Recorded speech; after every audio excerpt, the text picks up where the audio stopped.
According to Gallup's 2024 State of the Global Workplace report, only 23% of the global workforce is actually engaged in their jobs. 23%.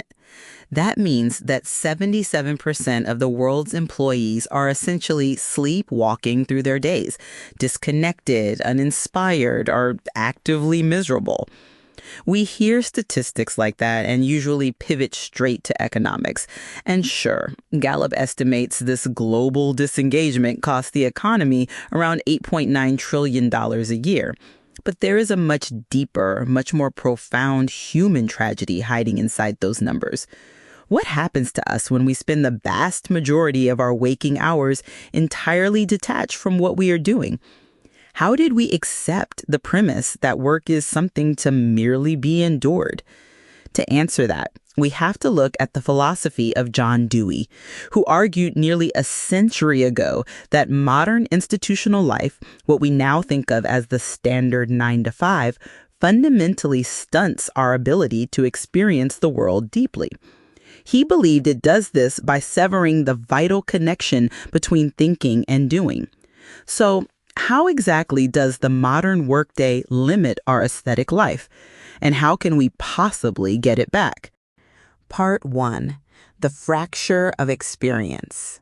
When you hear the word aesthetic, you probably think of a museum. You picture oil paintings on a pristine white wall, classical music in a concert hall, or maybe just a really well-curated Instagram feed.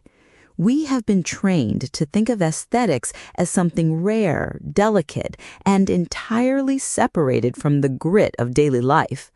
But the American philosopher John Dewey thought that was a tragic mistake.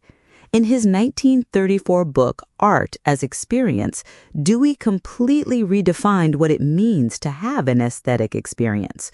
For Dewey, art isn't just a physical object on a pedestal. It's an interaction. It is the moment when an organism, that's us, interacts with its environment in a way that feels complete, unified, and deeply fulfilling. Dewey argued that the earliest forms of art weren't tucked away in galleries. They were woven into the fabric of daily survival. Think about the beautifully carved domestic utensils of ancient peoples, or the rhythmic chants that accompanied farming and hunting. These weren't art for art's sake. They were enhancements of everyday life. They brought meaning, rhythm, and a sense of shared purpose to the act of living. Dewey called this being a live creature. When you are fully engaged in a process, when your mind, your body, and your environment are working in harmony toward a meaningful conclusion, you are having an aesthetic experience. It's that feeling of being in the zone, where time slips away because you are so intimately connected to the task at hand. You aren't just going through the motions, you are fully alive. But then, Dewey looked around at the industrialized world of the 1930s, and he saw a society that was rapidly compartmentalizing life. We had put art in a box labeled culture, religion in a box labeled Sunday, and work in a box labeled drudgery. He noted that the institutional life of mankind had become marked by disorganization and a static division into classes. And the most damaging division of all was the separation of thought from execution. In the pursuit of efficiency, modern institutions decided that some people should be the thinkers and other people should be the doers. And that, Dewey argued, is exactly where our capacity for aesthetic experience begins to wither. Part 2. The mechanics of the 9 to 5 anesthetic. Let's bring this into the context of the modern 9 to 5. The architecture of the typical corporate workday is built on a principle called scientific management, often associated with Frederick Winslow Taylor. The idea was simple. To make a factory or an office as efficient as possible, you break every job down into its smallest, simplest components. You have managers and executives who do the thinking, the planning, and the designing, and then you have the workers who simply execute the plan. You don't need the worker to understand the big picture. You just need them to attach part A to part B or type data from column A into column B over and over again. This division of thought from execution is brilliant for mass production, but it is absolute poison for the human spirit.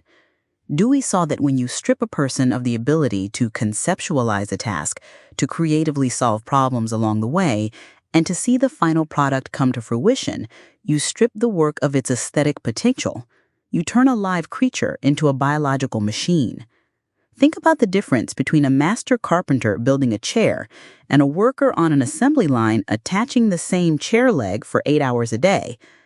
The carpenter imagines the chair, selects the wood, adapts to the knots in the grain, and feels the satisfaction of the finished piece. Their thought and execution are entirely intertwined. The assembly line worker, on the other hand, is alienated from the design, the process, and the final product. And this isn't just about factory work. The modern knowledge economy is heavily compartmentalized too. How many of us sit in cubicles or on endless Zoom calls, handling tiny, fragmented pieces of a project we don't fully understand or care about? We send emails about spreadsheets that track metrics for a product we will never touch. The thinking has been done by corporate strategy, and our job is just the execution. This is why that Gallup statistic is so high. When 77% of the global workforce is disengaged, it's not because people are lazy. It's because the structure of the 9 to 5 has systematically removed the elements of work that make it intrinsically meaningful. It has literally anesthetized us. The opposite of aesthetic isn't ugly. It's anesthetic. It's numbness. Part 3. The legacy of means and ends. This numbness spills over into how we view the trajectory of our lives. Because the 9 to 5 is so often stripped of inherent meaning, we start to view work purely as a means to an end. You put in your 40 hours of suffering, the means, so that you can get your paycheck and enjoy your weekend, the end. Dewey was fiercely critical of this hard split between means and ends. He believed that when the journey is nothing but a painful necessity to reach a destination, the whole experience is impoverished. Think about how this shapes our culture. We live for the weekend. We celebrate hump day because we are one step closer to Friday. We view Monday through Friday as a kind of purgatory. But wait a minute, that is the vast majority of our brief time on this planet. If we accept that 5 out of 7 days are just a transactional sacrifice, we are giving up the bulk of our lives to a state of suspended animation. The cultural impact of this is massive. According to the same Gallup report, 43% of employees report feeling stressed on a daily basis. That chronic stress, that feeling of being trapped in a meaningless cycle, doesn't just stay at the office. It follows us home, impacting our health, our relationships, and our civic engagement. When you are depleted by an anesthetic job, you rarely have the energy to engage deeply with your community or your passions. Instead, you seek passive consumption to numb the exhaustion, scrolling through feeds, binge-watching shows. We consume the cheap and the vulgar, as Dewey put it, because our aesthetic hunger isn't being fed by our daily activities. Now, it's important to acknowledge some nuance here. Critics of Dewey's idealized vision of work might argue that not every job can be a craftsman's masterpiece. Somebody has to take out the trash, scrub the floors, and do the rote data entry. Society requires a certain amount of repetitive, unglamorous labor to function. And that's a fair point. We can't all be bespoke furniture makers or avant-garde painters. But Dewey wasn't demanding that all work be glamorous. He was arguing that all work could be dignified by granting the worker a sense of agency, understanding, and connection to the community. It is the arbitrary, artificial separation of the worker from the meaning of the work that causes the damage. Part 4. reclaiming the live creature. So, if the modern institutional life is stunting our ability to experience the world, how do we fix it?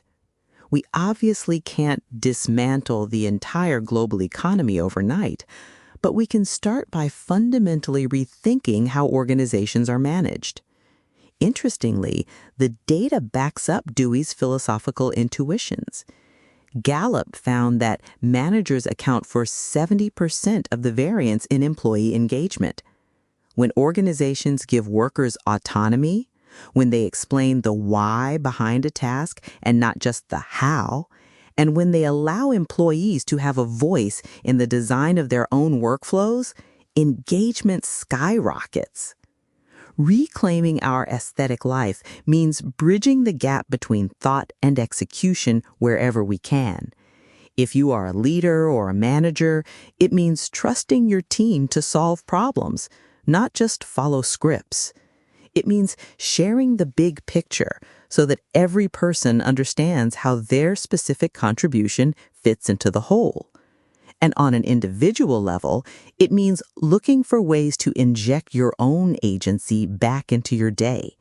It's about finding small areas where you can unite the thinking and the doing, turning a routine task into a practice of mindfulness and craft.